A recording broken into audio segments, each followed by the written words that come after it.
Okay, so we've had some cocky come in from up country. He wants to make a spray tank for the back of his truck. He wants it to hold 1,750 litres and it's 1.5 metres high.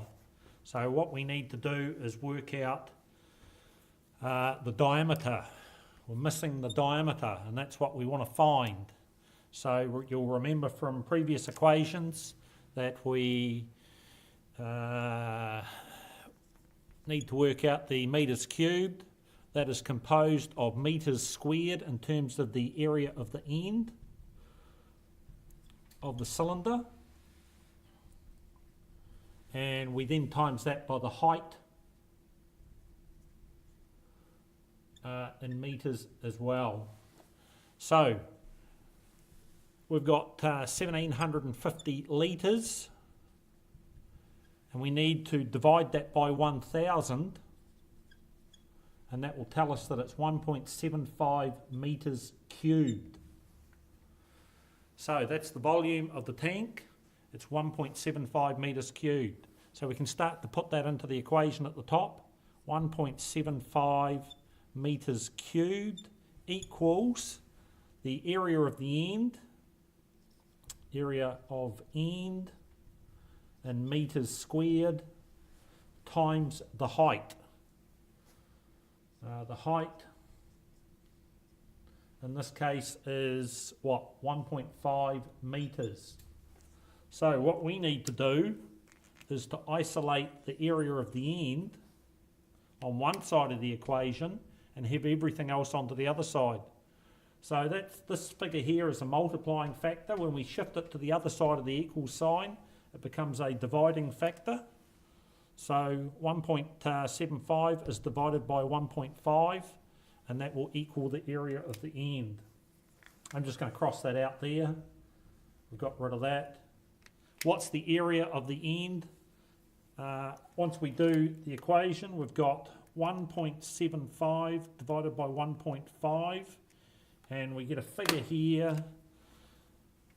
And I'll write it in under here, area of end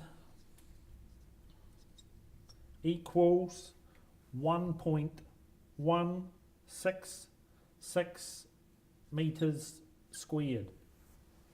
So now we need to break this down into the diameter. The formula for the circle that we've used previously is pi times d squared over 4. So at this point, this is the equation, 1.166 metres squared equals pi times d squared over 4. So what we need to do is transpose our formula again so that we isolate the diameter up here, which is just this figure here. So we need to remove the pi, the square and the 4. So what we need to do for a start is this factor over here is dividing. When we shift it to the other side of the equal sign, it becomes a multiplying factor. So we're going to have 1.166 times 4 equals pi times d squared. Still working towards that d, so let's get rid of the pi symbol. It's multiplying on this side, shift it to the other side, it becomes a dividing factor. So now we've got, I need to keep writing this, 1.166 times 4 divided by pi equals d squared. Now, to get back to d only, when we've got a square, when we shift the square to the other side of an equal sign, it becomes a square root.